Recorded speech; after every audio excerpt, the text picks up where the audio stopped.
Salve, salve! Seja bem-vindo a mais um Fitness Industry Tips. Oportunidade ímpar para você colher conhecimento, dicas e informações valiosas sobre os diversos assuntos que permeiam o nosso mercado. E hoje uma oportunidade muito legal da gente estar aqui sobre um tema que, sem sombra de dúvidas, é extremamente pertinente a nós, profissionais de educação física, profissionais da saúde de uma forma geral. Vamos falar um pouquinho sobre nutrição realista, ela aplicada aos negócios fitness e à prescrição como benefício e promoção da saúde.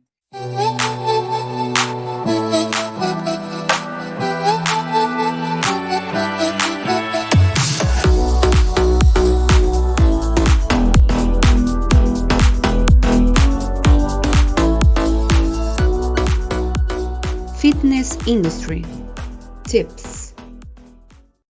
Eu tenho o prazer enorme de estar com o Gabriel Alvarenga aqui. Gabriel é meu parceiro de trabalho, amigo aí há 20 anos. Tivemos oportunidade de trabalhar junto. O Gabriel, por muitos anos, foi coordenador nacional do setor de nutrição da rede de academias Bodytech Company. Gabriel é um especialista em nutrição desportiva e nutrição clínica. Ele vem aqui hoje abrilhantar o nosso Tips com o conhecimento dele. Meu amigo, muito obrigado pela oportunidade, muito obrigado pelo teu tempo. Eu aqui não perco tempo, Gabriel, vou direto ao ponto. Eu queria já trazer um pouquinho a visão, tem muitos profissionais da saúde aqui com a gente, né? Trazer um pouquinho da visão de como, principalmente a pandemia, evidenciou a importância da promoção da saúde. As pessoas cada vez se preocupando mais com isso. E promoção da saúde passa muito por uma prática de atividade física regular e também uma orientação nutricional correta para que você possa extrair cada vez mais benefícios disso. Como você vê na tua rotina esse avanço na percepção do consumidor dessa importância? Oi, Léo, tudo bom? Eu que agradeço o convite, realmente são 20 anos aí já de parceria, né? Mas, como eu falei, eu que agradeço o convite de estar aqui com você hoje. Então, vamos direto ao ponto. Eu acho que, assim, no subconsciente ou até no consciente da população em geral, essa questão da alimentação e da atividade física, eu acho que a população já tem essa percepção de longa data. Aplicar são outros 500, mas que tem a percepção, tem. Mas, realmente, essa pandemia, ela veio a deixar isso mais gritante, né?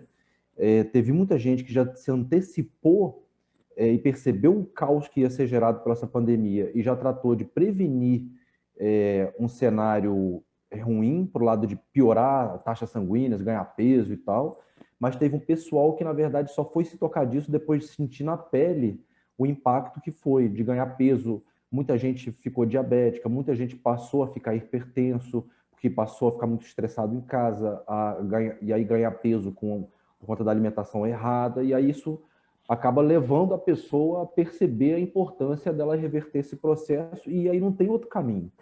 Não tem outro caminho. O caminho é a atividade física e a alimentação. O indivíduo pode até em algum momento procurar uma ajuda extra de um médico para procurar um medicamento que ajude a diminuir a ansiedade, diminuir a depressão, até talvez diminuir o apetite. Mas isso é uma ajuda extra, mas o principal, de novo, é a atividade física e a alimentação. Não, maravilha, cara, 100% alinhado. E a gente costuma dizer, né, eu trabalhei muitos anos na musculação, que se você quer realmente um resultado consistente, cara, 50%. 50% pela tua rotina de atividade, 50% pela tua alimentação, sem sombra de dúvidas. Puxando um gancho disso, Gabriel, até mesmo pela tua formação, né, tua especialidade em nutrição desportiva e tudo, e você trabalhando muito tempo em academias, né? Como você percebe ao longo desse tempo a procura das pessoas, né? E os tipos de prescrição que as pessoas normalmente procuram, que você pode trazer como dicas aqui para os profissionais? Eu sou da década de 90, né? Eu me formei antes da virada do milênio. Então, assim, na época que eu me formei, só existia o presencial, mal existia a internet. A mídia ainda engatinhava ali em alimentação, não existia rede social. Então, naquele momento, o indivíduo tinha que procurar o nutricionista presencialmente. Com o tempo e o advento das redes sociais e tudo, foi se abrindo um leque de opções, e hoje em dia a pessoa pode procurar uma ajuda profissional, seja online, seja presencial. Alguns preferem simplesmente buscar dicas na internet, e aí é o perigo de você cair em algumas armadilhas, né? Existem dicas pertinentes e interessantes e de boa qualidade, mas como todos os assuntos atuais, também vai ter informação de má qualidade. Então, há aquela pessoa que prefira ir direto no profissional para garantir que ela está recebendo uma informação profissional, e tem aquele que procura informações ali no mundo da internet, nas redes e tudo. Se a pessoa souber filtrar bem e buscar informações de qualidade, não vejo mal em ela também buscar esse tipo de informação, né? Mas eu diria que procurar um profissional é o melhor caminho. Não, sem sombra de dúvida. Isso, assim, falando até um pouco dos dias atuais e do advento do processo de transformação digital, né? A gente percebeu um crescimento cada vez maior de modismos, né? E sempre se fala muito em alimentação de mitos e verdades, e a gente aí começa a trazer algumas estratégias, por exemplo, poxa, é legal fazer atividade aeróbica em jejum, não é? Até mesmo para o profissional de educação física, para o personal que está aqui para ele cada vez ser mais assertivo aí no treinamento do cliente dele. Qual a tua visão? Traz para a gente alguns exemplos de mitos e verdades e algumas estratégias adotadas na prescrição nutricional e quais são os seus benefícios. Tá bem. Então, eu considero o seguinte, que existem modismos que, na verdade, são... que não exatamente são modismos, são estratégias variadas. Como assim? Vamos comparar um time de futebol ou de basquete e o treinador vai decidir pelo material humano que ele tem, ou pelo adversário, até se no jogo de futebol vai estar chovendo ou não vai estar, ele vai escolher a estratégia que ele vai jogar, se ele vai jogar na retranca, se ele vai jogar adiantado. E nenhuma delas está certa ou está errada. Talvez esteja certa para a situação do dia e esteja errada para outro dia. Então, é uma estratégia. Na alimentação, na nutrição, eu considero que existem diversas estratégias. A questão, e não acho que uma seja melhor do que a outra. Eu vejo hoje em dia um embate nas redes sociais que é igual um fla-flu. É uma briga assim que as pessoas defendem aquela estratégia dela e acham que as outras não prestam. E, na verdade, de novo, são estratégias. Talvez uma estratégia possa funcionar para uma mesma pessoa bem numa fase da vida, e em outra fase ela tem que mudar de estratégia. Então, eu vou dar exemplos de estratégias. Então, tem a estratégia hoje em dia que está muito em voga, que é a estratégia low carb, mas tem pessoas que não se adaptam a ela. Que pessoas? Pessoas, por exemplo, com quadro de depressão, ansiedade, tendem a ficar mais ansiosas, talvez mais deprimidas, mas isso é caso a caso. Podem aumentar taxas como ácido úrico e tal, mas é uma estratégia muito boa, mas depende caso a caso. Existe a estratégia do jejum intermitente hoje em dia, que eu acho ela muito válida, ela é desintoxicante, ela é muito boa para algumas pessoas, ela pode ajudar o atleta a melhorar a performance, mas para outras ela pode ser muito perigosa. Em que situações, por exemplo, ela pode gerar compulsão alimentar. Então, pessoas com histórico de compulsão não devem usar essa estratégia. Mas para quem não tem esse histórico, pode ser uma ótima estratégia. Outra estratégia, a estratégia paleolítica, que é uma dieta que só tem o que o homem da época lá das cavernas conseguia coletar na natureza, frutas, raízes, peixes, e nada processado, nada industrializado. É uma ótima estratégia, porém não é todo mundo que vai conseguir cumprir, né? Porque fica uma estratégia bem radical, mas se a pessoa está imbuída de fazer isso acontecer, tem estrutura em casa, tem disposição de fazer, bacana também. Então, isso são estratégias. E aí tem outras coisas que já se diria que são modismos bobinhos, assim, que isso já entra no assunto daquelas lendas. Que tipo? O limão em jejum, tirar o glúten, botar tapioca, e coisas do tipo, que assim, isoladamente não funcionam para nada. Esses hábitos podem até ser benéficos em alguns casos. Por exemplo, o limão de manhã não tem mal nenhum a pessoa tomar, mas ela não deve apostar que isso vai resolver o problema de emagrecimento dela. Então, existem pequenos enganos assim na mídia, nas redes sociais, e que as pessoas acabam muitas vezes embarcando. Mas aquelas outras estratégias que eu te falei, é o caso da pessoa avaliar em qual ela se encaixa melhor.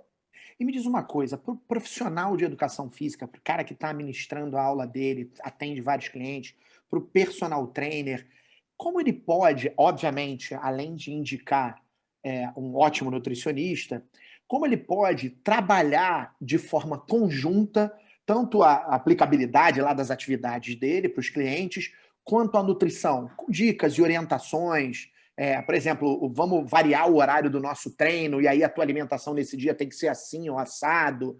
Cara, você vai treinar às 7 horas da manhã, ou então amanhã você não treina comigo, você vai intensificar mais o treino aeróbio. E aí, como ele pode dar dicas nutricionais para cada momento da rotina dele de trabalho? Isso. Então, eu vejo assim, com bons olhos, o profissional de educação física que é estudioso e se interessa por outros assuntos, em dar orientações básicas para o seu cliente. Do mesmo jeito que eu, nutricionista, eu jamais vou prescrever um treino físico, até porque eu não tenho essa capacidade nem essa formação técnica. Mas eu me sinto à vontade para sugerir meu aluno de começar a caminhar, de incluir um treino de força. Aí ele vai buscar a orientação do profissional que monte o treino de força. Mas eu me sinto, né, com capacidade de dar esse tipo de orientação, de sugestão básica para ele. Eu acho que o professor de educação física, profissional de educação física, deve fazer o mesmo, de sugerir que o aluno se alimente melhor, busque comer mais saudável, mais proteína. E aí eu vejo, por exemplo, alguns bons exemplos, por exemplo, de um aluno que embarca numa estratégia dessas que eu comentei com você, por exemplo, do jejum intermitente, vamos dar o exemplo. E o treino dessa pessoa é incrivelmente intenso pela manhã. E o personal percebe que essa pessoa está caindo de qualidade e está tendo até alguns momentos de mal-estar. Não vejo problema algum desse profissional detectar isso e orientar para a pessoa. Não, venha melhor, venha alimentada para o treino. Está acontecendo um prejuízo na sua performance.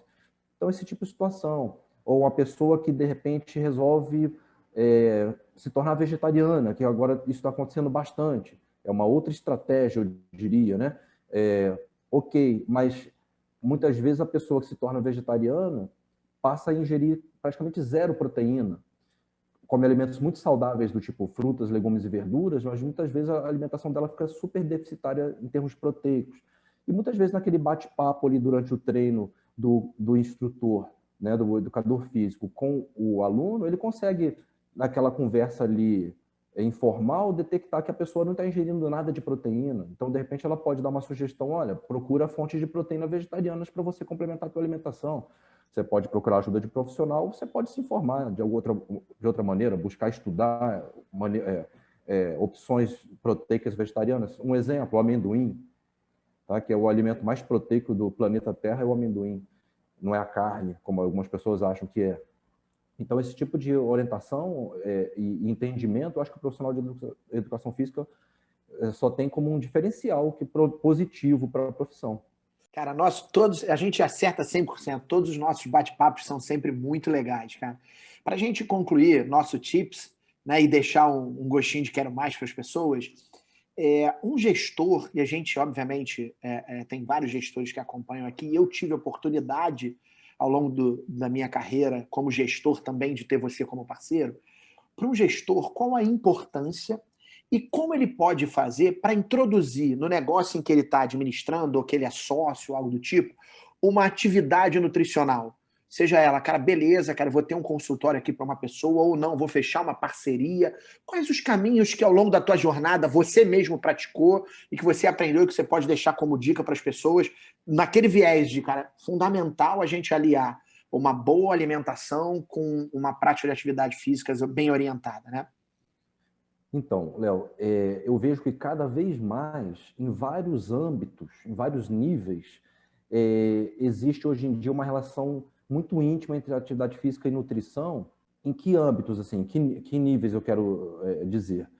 Muitas vezes são parcerias simples. Por exemplo, um educador físico tem uma parceria com um nutricionista em que ele indica e faz um caminho né, de mão dupla, né? O nutricionista também muitas vezes indica esse profissional indica o nutricionista. Isso é um âmbito, né? O mais básico de todos. Um outro âmbito um pouco maior são aqueles pequenos grupos de treinamento que a gente vê aqui no Rio muito na orla, ou em cidades do interior do Brasil, nas praças e parques. Assessorias, né? Aqueles pequenos small groups e assessorias. Quase todos hoje em dia têm um nutricionista que é ou responsável ou é parceiro. Geralmente é uma parceria, né? O nutricionista tem uma clínica relativamente próxima e os clientes daquele grupo de treinamento têm o direito de ser consultado ou com desconto, ou talvez até esteja incluído no pacote. Esse é um âmbito já um pouco maior do que o primeiro basicão. E já tem âmbitos maiores, do tipo pequenas, médias e grandes academias, redes de parceria. E aí eu vejo que, antigamente, quando isso começou a ser uma novidade, Eu lembro que lá no iniciozinho dos anos 2000, quando eu batia nas portas das academias para entrar, várias não tinham ainda serviços de nutrição. E aí, quando entrava o nutricionista, aquilo passava a ser um pequeno diferencial ou talvez um grande diferencial, porque você fideliza, você deixa o teu aluno fazendo tudo ali dentro. Ele não vai numa outra clínica ou numa outra academia buscar esse serviço, porque ele periga de chegar lá e gostar daquela clínica e você perder esse cliente. Então, é melhor você amarrar e deixar ele já ali. Então, naquela época, isso passou a ser um diferencial positivo. Hoje, eu diria que é quase um diferencial negativo se o cara não tiver, porque todos têm. Tá? Então, hoje em dia, eu considero que é quase que obrigatório, né? Infelizmente, assim, eu percebo que no Brasil, por conta da carga tributária toda, da contratação, a modalidade menos praticada é o dono de academia, o dono de um grupo de treinamento, contratar um nutricionista ali com carteira assinada para ele trabalhar ali atendendo o grupo deles. Mas o que eu vejo muito mais comum são as parcerias de percentual de repasse. Por exemplo, o nutricionista atende numa academia, faz um contrato de serviço terceirizado e paga um percentual pela utilização do espaço, né? E aí a academia indica o cliente, o nutricionista atende e eles combinam ali um valor percentual justo para ambas as partes, para cada um ganhar. É uma modalidade.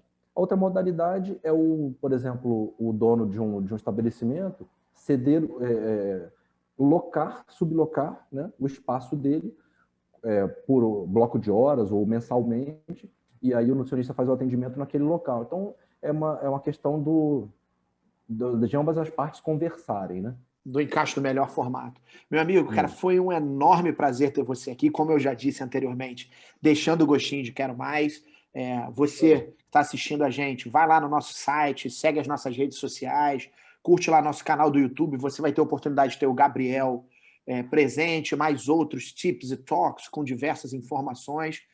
E o Gabriel é nosso parceiro, você vai ter a oportunidade de encontrar o Gabriel nas iniciativas da Fitness Industry e com certeza se aprofundar cada vez mais nesse assunto, que ele é mestre. Meu amigo, muito obrigado. Prazer enorme ter você com a gente. Até a próxima iniciativa. Tamo junto. Um abraço. Até a próxima.